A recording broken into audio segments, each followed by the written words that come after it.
Hello students, I am Jyoti Tobi from Bright English School. Today we will study English subject for the 10th standard, chapter number 4, Annie Frank, from the diary of Annie Frank. In the previous lecture we will study about the Annie Frank. She is writing the diary. Now we will let's discuss next paragraph. Let me put it more clearly, since no one will believe that a 13-year-old girl is completely alone in the world. अब ये मैं clear करने author कहता है मैं clear कर देता हूँ कि since no one will believe, कोई भी विश्वास नहीं करेगा कि वो 13 ईयर्स ओल्ड गर्ल जो है Anne Frank is completely alone in the world. World में क्या है, अकेली है. And I am not. अब वो कहते हैं she then goes on explaining why she feels need of friend. उसे फ्रेंड की ज़रूरत क्यों होती वो एक्सप्लेन करती है. I have lovingly parents and 16 years old sister. अब वो कहती है डायरी में कहती है मैं नहीं, मेरे तो लविंग पेरेंट्स हैं, 16 ईयर्स ओल्ड सिस्टर भी, and there are about 30 people I can call friends. और 30 लोग हैं जिनको मैं फ्रेंड कह सकती हूँ. आई हैव अ फैमिली, मेरे पास फैमिली है, लविंग आंट्स है, एंड गुड होम, घर भी है. No one on the surface I seem to be have everything. मैंने ऐसा कोई दुनिया में नहीं देखा हो जिसका कोई ना हो, सबके सब कुछ होते ही हैं. Aspect my one true friend. और एक मेरा एक सही जो सच्चा फ्रेंड कौन है, गुड टाइम. वो क्या है, aspect my one true friend है एक सच्ची.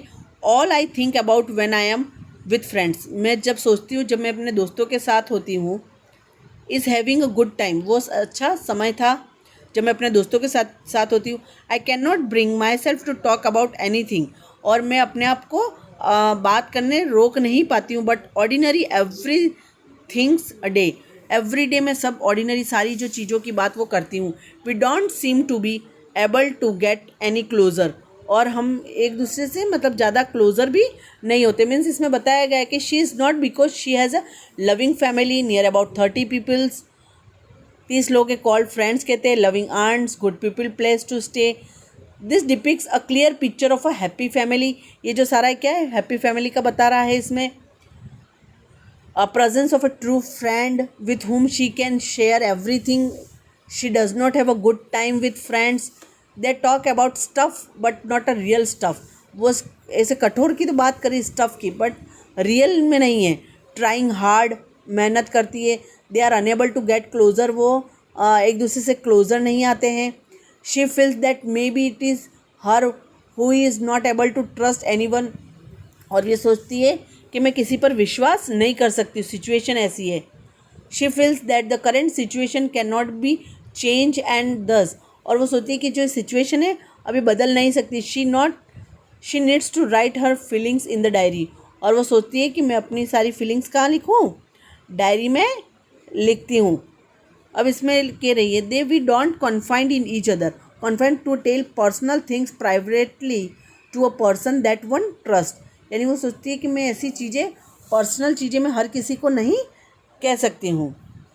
इन एनी केस, कोई भी परिस्थिति में, that just how things are, के कैसी चीज़ें हैं मतलब कैसी स्थिति है. And unfortunately they are not liable to change. और वो क्या है, इस तरह परिस्थिति से चेंज नहीं हो सकती है. This is why I have start a diary. और इसके हिसाब से मैंने डायरी लिखना शुरू कर दिया है. To enhance the image of this long awaited friend is my imagination. अब ये बताती है कि usually when someone is writing a diary, अगर कोई डायरी लिखता है, they list down all the facts about them in a formal manner.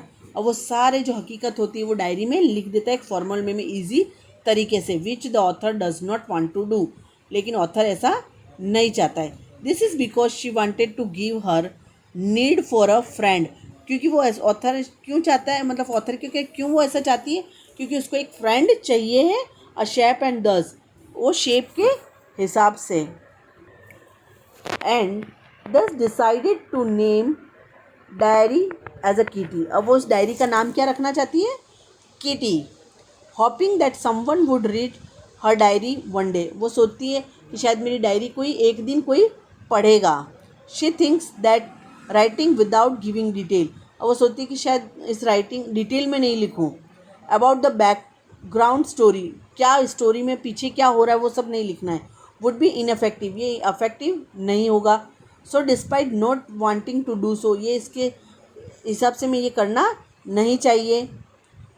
She gives brief detail about her life, और वो पूरे अपने जीवन की लाइफ की वो बता रही है, अपनी कहानी बता रही है डायरी में लिख के। My father the most adorable father I have ever seen. अब मेरे जो पापा है वो सबसे क्या एडोरेबल है, मतलब बहुत समझदार है, बहुत लवेबल फादर है।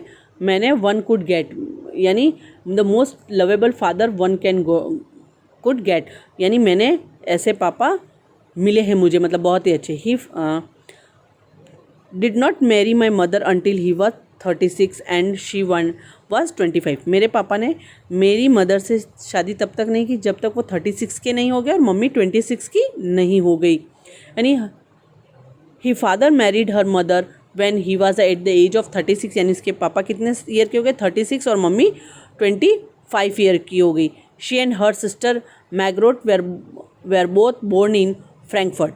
अब उनके भाई बहन हैं। मैग्रोट was born in Frankfurt in Germany in 1926. I was born on 12th June 1929। और जो एनी फ्रैंक यानी कि मैं हूँ, वो कब बर्थ हुआ था उनका 12 जून 1929 में। आई लिव्ड इन फ्रैंकफर्ट, मैं भी फ्रैंकफर्ट में रहती थी until I was 4, जब तक मैं 4 साल की थी। My father immigrated to Holland, और मेरे पापा कहाँ चले गए थे, माई इमिग्रेटेड मीन्स कहाँ चले गए थे, हॉलैंड में in 1933। My mother Edith Hollander Frank, उनकी मम्मी का नाम था Edith Hollander Frank, went with him to Holland in September. और मेरी मम्मी भी कहाँ चली गई थी, हॉलैंड में, हॉलैंड गई थी उनके साथ सेप्टेम्बर में। While Margot and I were sent to Aachen to stay with our grandmother, और हम मेरे को मेरी दीदी को कहाँ रखा गया था, एचएन में, मेरी दादी के पास, यानी ग्रैंड मदर दादी के पास। मार्गरेट वेंट टू हॉलैंड इन दिसंबर, फिर मार्गरेट को भी हॉलैंड भेज दिया गया दिसंबर में। एंड आई फॉलोड इन फरवरी, और मेरे को कब भेजा गया, फरवरी में। When I was plunge down on the table as a birthday present for Margaret, मुझे कब भेजा गया, व्हेन, जब मैं कहाँ थी, प्लंग डाउन यानी an informal word put down in a casual way, मतलब कब, when I was plunge down मतलब जब मैं समझदार हो गई, on the table as a birthday, जब मेरी दीदी का बर्थडे था तब मुझे मेरी दीदी थी मैगोट, उसकी बर्थडे पर वहाँ पर भेजा गया। I started right away at the Montessori nursery school, और मैं कहाँ पढ़ने जाती थी, आई स्टार्टेड राइट अवे मतलब मैं पढ़ने गई कहाँ पे, कौन सी school, Montessori nursery school. I stayed there until I was 6, कब तक वहाँ रही मैं, जब तक मैं 6 ईयर की न हो गई, मतलब 6 ईयर की हो गई तब मैं वहाँ पर गई, मतलब तब तक वहाँ पर पढ़ी थी मॉन्टेसरी स्कूल में। Eight which time I started in the first form, जब मैं फर्स्ट फॉर्म ABCD लिखती थी तब। The head in the 6th form में टीचर, अब जब मैं 6th में आई, मेरे टीचर का नाम था मिसेस क्यूप्रस नाम था, द हेड मिस्ट्रेस थी वो। At the end of the year, जब एंड साल का एंड था यानी सेशन का, of the year we were both in tears as we said the heartbreaking for farewell, यानी मेरी टीचर्स की आंखों में भी आंसू आ गए और मेरी आंखों में भी आंसू आ गए थे जब हमारा फेयरवेल था, मतलब लास्ट विदाई का समय था स्कूल से। इन द समर ऑफ 1941, जब गर्मियों के दिन थे 1941 के टाइम पे, ग्रैंड माँ फेल इल, मेरी दादी माँ क्या हो गई, बीमार, and had to have an operation, उनका ऑपरेशन होना था। So my birthday passed with little celebration, मेरा बर्थडे क्या हो गया, छोटे से में ही बनाया गया, मतलब बड़ा सेलिब्रेशन नहीं किया। ग्रैंड माँ डाइड इन जनवरी 1942, और मेरी दादी फिर कब मर गई, जनवरी 1942 में ऑफ हो गए। No one knows her often, I think, उनको कोई भी मतलब ज़्यादा नहीं जानता था। आई थिंक फॉर हर, मैं उन्हें जानती थी, एंड स्टिल लव हर, अभी भी मैं उन्हें लव करती हूँ। This birthday celebration in 1942 was intended to mark up of the other, और ये मेरी जो थी any misses her grandmother more than anyone knows, सबसे ज़्यादा। This year birthday was to be celebrated with a great zeal और so as compensate for last year, मतलब इस साल का जो 1942 में जब बर्थडे मेरा आया तब बहुत ही धूमधाम से मनाया गया, क्योंकि पिछले साल जब लास्ट ईयर मेरा बर्थडे धूमधाम से नहीं मनाया गया था। And grandma's candle was lit along with the rest. अब मेरा बहुत ही जील यानी कंपनसेट किया, लास्ट ईयर के बर्थडे मैंने नहीं सेलिब्रेट होता, तो इस साल मेरा बहुत धूमधाम से बर्थडे मनाया गया है। She then mention that her family is doing well. वो बताती मेरी फैमिली मेरे साथ बहुत अच्छा करी, मतलब birthday celebrate with some of her background and brings her to a present date of June 20। और उसके लिए क्या लाई है, प्रेजेंट लाई है, जब जून 20 को 1941 and the solemn dedication of my diary. और when she was writing her diary, लिख रही थी।